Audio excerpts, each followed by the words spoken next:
네, 올해 상반기도 참 다사다난했습니다. 특히 금융권에서는 사건, 사고가 끊이지 않았는데요. 연초에는 정보 유출 사고, 그리고 KT E&S 협력업체 대출 사기 사건, 이어서 KB금융 사태 등 유례 없이 상반기가 분주했습니다. 이렇게 바빴던 금융권의 상반기를 정리해보는 시간 마련했는데요. 경제부 김민성 기자와 함께 얘기 나눠보겠습니다. 네, 김 기자, 금융당국과 금융사 모두가 연초에 신년사에서 신뢰를 키워드로 삼았었는데요. 하지만 연초부터 사건이 터졌습니다. 1억 건이 넘는 카드사 정보 유출 사태였는데요. 다시 한번 정리해 주실까요?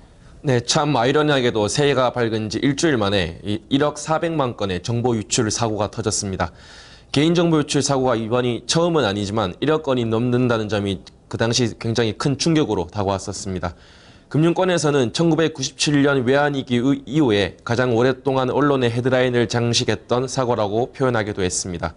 사건은 카드사에서 시작됐다기보다는 코리아 크레딧 뷰러라고 불리는 KCB에서 파견 나간 박모 씨의 손에서 시작됐습니다. 용역으로 파견된 박 씨가 2012년 10월부터 2013년 12월 사이 카드 회원의 개인 신용 정보를 빼돌려 대출 중개업자에게 팔아 넘긴 것입니다. 수사 과정에서 KCB가 신용정보를 다루는 중요한 내부 업무를 외부 업체에 하청을 맡겨온 것으로 밝혀졌습니다. 국회 청문회에서 박 씨는 윈도우를 설치하는 등 포맷으로 유출을 했고 윈도우 설치야 누구나 지식이 있으면 설치할 수 있다며 데이터가 있고 불순한 생각만 있다면 가능하다고 말해서 충격을 던져주기도 했습니다. 2월 17일 기점으로 이 카드 3사는 3개월간 신규 회원 모집이 금지됩니다. 지난 2003년 카드 대란 당시 삼성카드와 LG카드가 각각 2개월씩 영업 정지를 당한 것에 비하면 더욱 엄중한 처벌이었습니다. 현재 영업 정지가 풀린 상태고 이 카드 3사는 활발한 마케팅을 하고 있지만 이 사태가 끝난 것은 아닙니다. 이달 말쯤 80여 명의 임직원에 대한 징계가 남아있는 상황입니다. 또 앞으로 정보 유출 시에 징계 수위는 한층 더 높아집니다. 금융사는 정보 유출이 한 건만 있더라도 징계를 받게 됩니다. 금융사 직원이 또 개인 신용 정보를 원래 목적 이외에 이용한 경우에도 마찬가지로 처벌을 받게 됩니다. 네, 카드사들 긴장을 해야겠습니다. 또 얼마 지나지 않아서 KT E&S 협력업체 관련 대형 대출 사기 사건이 있었는데요. 어떻습니까? 네, 이 정보 유출 사건이 터진 지 한 달 정도가 지나서 뉴스토마토가 단독 보도한 KT E&S 협력업체와 공모한 대출 사기 사건이 일어납니다. 취재 당시에는 3천억 원 정도가 사기 대출 금액으로 잡혔지만 수사 과정에서 밝혀진 바로는 마치 1조 8천억 원에 달했습니다. 대형 사고가 터지만 원인이야 한둘이 아니겠지만 이 사건은 총체적인 부실이 여지없이 드러난 사건이었습니다. 은행의 부실한 여신 관리와 KT E&S의 허실한 인감 관리를 더해 공모자들의 도덕적 해이가 빚어낸 참극이었습니다. 범행 과정에서 사용된 인감은 모두 실제 인감이 아니었고 이것이 2008년부터 6년간 범행이 계속되어 온 것을 몰랐던 것이 더욱 충격이었습니다. 금융감독원은 자체적인 여신 상시 감시 시스템의 효과를 본 것이라며 자랑했지만 경찰 조사 과정에서 금감원의 팀장이 이에 연루된 것이 드러나면서 그간의 노력도 수포로 돌아갔습니다. 사기 대출 금액이 크다 보니 KT E&S는 법정 관리 절차에 들어갑니다. 투자자들은 천억 원 가량의 피해가 예상되며 은행 측과 계속되는 줄다리기를 하고 있습니다.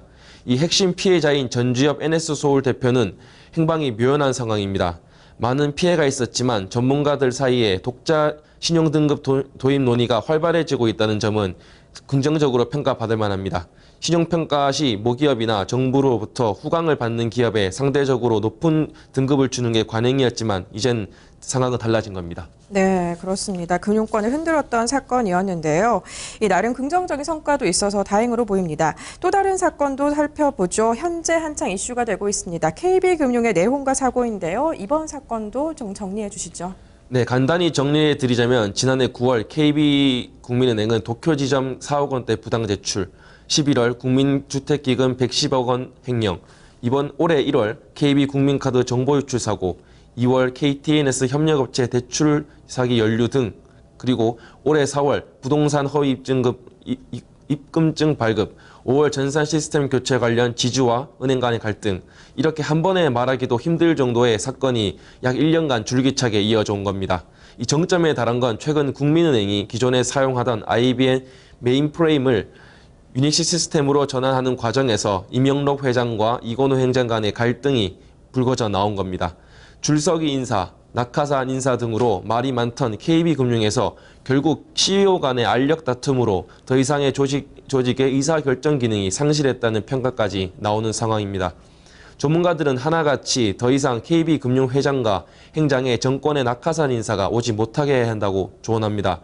일단 금융당국은 최근 금융권의 내부 통제 부실과 관련해 향후 금융지주 회장과 은행장의 경우 내부 승진자나 금융업권 전문 경영인이 전담할 수 있도록 낙하산을 맡기로 했습니다.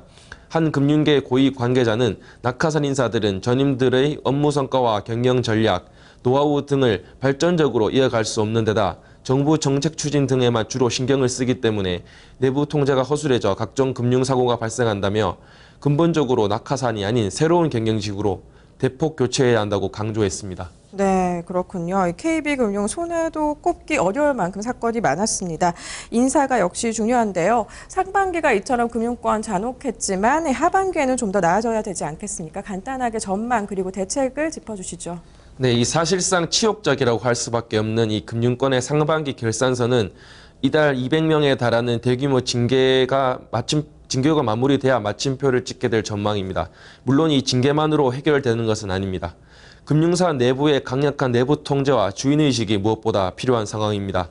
사고가 일어날 경우 직원들만 문책하기보다는 이사회나 CEO가 책임을 지고 경영의 투명성을 높이는 과정이 필수입니다.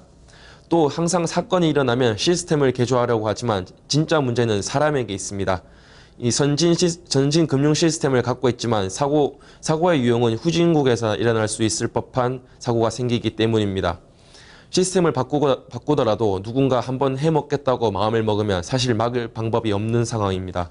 적재적소에 인재를 투입하기 위해서는 수준 높은 금융 전문 인력 육성이 시급하다는 조언도 나옵니다.